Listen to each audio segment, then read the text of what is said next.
নমস্কার, আমাদের আজকের এই নতুন এক্সপ্লেনারে আপনাদের সবাইকে স্বাগত। আজ আমরা এমন একটা বিষয় নিয়ে আলোচনা করব যা শুনলে হয়তো আপনাদের একটু অবাকই লাগবে। আমরা আজ দেখব মধ্যযুগের বাংলার সাধারণ লোককথাকে কিভাবে ক্রিটিক্যাল থিঙ্কিং বা যুক্তিনির্ভর চিন্তার একটা মাস্টার ক্লাস হিসাবে বিশ্লেষণ করা যায়। গল্পগুলো শুনতে হয়তো নিছক হাস্যকৌতুক মনে হতে পারে, কিন্তু একটু গভীরভাবে খেয়াল করলে বুঝতে পারবেন এর মধ্যে মানুষের মনস্তত্ত্ব আর লোককে বিশ্লেষণ করার কি এক অদ্ভুত আর অসাধারণ ক্ষমতা লুকিয়ে আছে।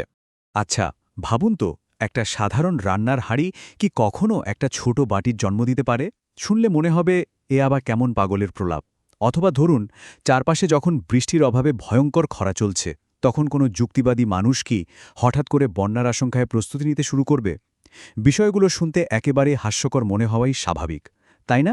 কিন্তু আজকের এই আলোচনায় আমরা ঠিক এরকমই কিছু অদ্ভুত আর অবাস্তব ঘটনার গভীরে ডুব দেব, যা আমাদের সত্যি খুব গুরুত্বপূর্ণ কিছু শিক্ষা দেয়।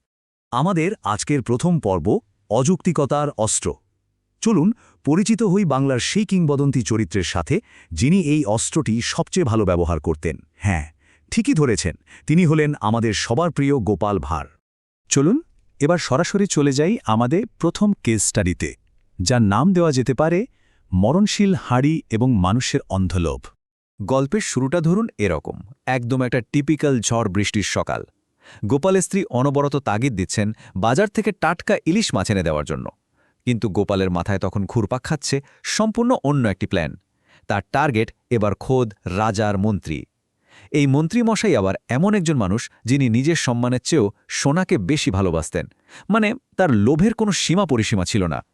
তো গোপাল সোজা চলে গেলেন সেই লোভী মন্ত্রীর বাড়িতে, গিয়ে বললেন বাড়িতে অতিথি এসছে, তাই রান্নার জন্য বিশাল একটা পিতলের হাঁড়ি ধার চাই। এরপর ঘটনাটা যেভাবে এগোয় সেটা আক্ষরিক অর্থেই ব্রিলিয়েন্ট। গোপাল এখানে অত্যন্ত সুপরিকল্পিত একটা ৪ ধাপের মনস্তাত্ত্বিক ফাঁদ পাতলেন। প্রথম ধাপে তিনি পিতলের হাঁড়িটা এক রাতের জন্য ধার নিলেন। দ্বিতীয় ধাপে ঘটল আসল ম্যাজিক। দুদিন পর হাঁড়িটার সাথে ছোট্ট একটা বাচ্চা বা বাটিসহ সেটা ফেরত দিলেন গোপাল, আর অত্যন্ত স্বাভাবিক মুখে দাবি করলেন যে হাঁড়িটা নাকি বাটিটার জন্ম দিয়েছে। এরপর তৃতীয় ধাপ, কিছুদিন পর মন্ত্রীমশাইয়ের সবচেয়ে দামি আর ভারী রূপর পাত্রটা ধার চাইলেন তিনি। আর চতুর্থ ধাপে চরম নাটকীয়তা। কয়েক সপ্তাহ চুপচাপ অপেক্ষা করার পর গোপাল অত্যন্ত বিমর্ষ মুখে মন্ত্রীকে এসে জানালেন যে দুর্ভাগ্যবশত তার রূপর পাত্রটি নাকি মারা গেছে। এবার এই জায়গাটা একটু খেয়াল করুন, মন্ত্রীর রিয়াকশনটা ছিল দেখার মতো। একদিকে যখন একেবারে ফ্রিতে একটা নতুন বাটি পাওয়ার সুযোগ এলো, তখন হাড়ির বাচ্চা প্রসব করার মতো এই গাঁজাখুরিয়ার অবিশ্বাস্য ঘটনাকেও তিনি অত্যন্ত আনন্দের সাথে একবাক্যে মেনে নিলেন। কিন্তু অন্যদিকে যেই তার দামি রূপোর পাত্রটা মারা গেছে বলে দাবি করা হলো, তিনি তো একেবারে তেলে বেগুনে জ্বলে উঠলেন, সম্পূর্ণ অস্বীকার করলেন ব্যাপারটা। আসলে লোভ কিভাবে মানুষের যুক্তি আর সাধারণ বুদ্ধিকে পুরোপুরি অন্ধ করে দেয়, অথচ নিজের ক্ষতি হতে দেখলেই মানুষ কিভাবে আবার সেই কঠোর যুক্তির কথায় স্মরণ করিয়ে দেয়, এটা তারই এক নিখুঁত উদাহরণ। আর ঠিক এই মুহূর্তেই আসে পুরো ঘটনার সেই মোক্ষম চেকমেট। গোপাল কার্যত কিস্তিমাত করে মন্ত্রীকে জিজ্ঞেস করলেন, যদি একটা হাঁড়ি জন্ম দিতে সক্ষম হয় তবে নিশ্চিতভাবেই তার মৃত্যু হওয়া সম্ভব। এই একটা প্রশ্নে মন্ত্রী নিজের পাতার লোভের ফাঁদেই নিজে আটকা পড়ে গেলেন। লাভের আশায় যিনি অবাস্তবকে নির্দ্বিধায় মেনে নিয়েছিলেন, ক্ষতির সময়ে যুক্তির দোহাই দেওয়ার কোনো রাস্তাই তার খোলা ছিল না। বলাই বাহুল্য, এরপর কি হয়েছিল? রাজা যখন এই মৃত হাঁড়ির গল্প শুনলেন, তিনি তো হাসতে হাসতে একেবারে লুটুপুটি খেলেন। আর সেই লোভী মন্ত্রীকে সবার সামনে চরম অপমানিত হয়ে একেবারে খালি হাতেই ফিরে যেতে হয়েছিল। অসীম লোভ যে শতচেষ্টা করেও দিন শেষে বোকা প্রমাণিত হয়, এটাই হলো এ গল্পের আসল শিক্ষা। এবার আসা যাক আমাদের দ্বিতীয় কেস স্টাডিতে। আমাদের এবারের বিষয় সত্যের ছাতা এবং মিথ্যের বৃষ্টি। ১,০০০। হ্যাঁ, ঠিকই শুনেছেন, সংখ্যাটা নেহাত ছোট নয়। রাজ্যে তখন বৃষ্টির অভাবে তীব্র খরা চলছে, চারিদিকে হাহাকার।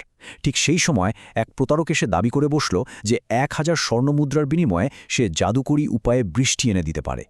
সাধারণ মানুষের চরম অসহায়তাকে কাজে লাগিয়ে মুনাফা লুটার এটা ছিল একটা অত্যন্ত নিষ্ঠুর আর সুপরিকল্পিত ছক। কিন্তু এই প্রতারণা রুখতে গোপাল যে পাল্টা কৌশলটা নিলেন, তা ছিল আক্ষরিক অর্থেই চমকে দেওয়ার মতো। মাথার ওপর কড়া রোদ জ্বলছে, চারিদিকে খা খা করছে খরা, আর এমন দিনে দেখা গেল একটা অদ্ভুত দৃশ্য। গোপাল রঙিন একটা ছাতা মাথায় দিয়ে ঘরমাক্ত শরীরে ঘুরে বেড়াচ্ছেন। রাজাকে বেশ গাম্ভীর্যের সাথে জানানো হলো যে আসন্ন বন্যার জন্য তিনি নাকি এই জোরদার প্রস্তুতি নিচ্ছেন। দৃশ্যটা বাইরে থেকে অত্যন্ত ভ্রমভ্রান্তিকর আর অবাস্তব মনে হলেও এর গভীরে কিন্তু প্রতারকের মুখোশ টেনে ছিঁড়ে ফেলার এক তীক্ষ্ণ বার্তা লুকিয়েছিল। এই অদ্ভুত দৃশ্যটার মধ্যে দিয়ে আসলে এক নিদারুণ সত্যিকে তুলে ধরা হয়েছিল। একদিকে ছিল সেই প্রতারকের জাদুর বৃষ্টির ফাঁকা প্রতিশ্রুতি, যার বাস্তবে কোনো অস্তিত্বই ছিল না, আর অন্যদিকে বাস্তবে একমাত্র যে বৃষ্টি আসতে চলেছিল তা হল ওই রোদে পোড়া কঠোর পরিশ্রমিক কৃষকদের ঘাম। ওই ফাঁকা প্রতিশ্রুতি আর কঠিন বাস্তবতার মধ্যে আসল তফাতটা ঠিক কোথায়, তাই চরম বৈপরীত্যের মাধ্যমেই সবার চোখের সামনে স্পষ্ট হয়ে ওঠে। আমাদের আজকের আলোচনার শেষ পর্বে আমরা দেখব লোভের বিরুদ্ধে কিভাবে যুক্তি আর বুদ্ধিমত্তাকে ব্যবহার করা যায়। এই দুটো কেস স্টাডি থেকে গোপালের যুক্তির যে প্যাটার্নটা বেরিয়ে আসে তা একেবারে জলের মতো পরিষ্কার।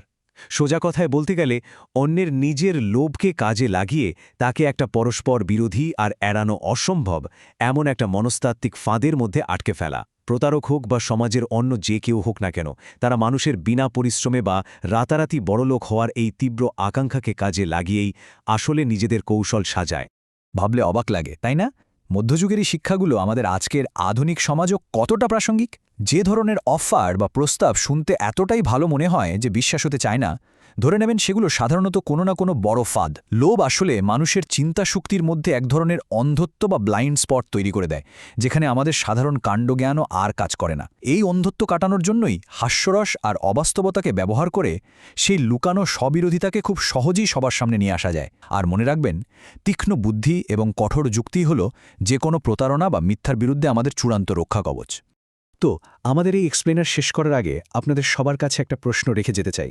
একটু ভেবে দেখবেন তো, কেন মানুষের স্বভাবটাই এমন যে যখন নিজের কোনো লাভ লুকিয়ে থাকে তখন আমরা যে কোনো অসম্ভব বা অলৌকিক ঘটনাকে খুব সহজেই চোখ বুজে মেনে নিই, কিন্তু ঠিক যখনই কোনো লোকসানের মুখে পড়তে হয় তখন আমরাই আবার কঠোর যুক্তির হিসেব কষতে বসে যাই।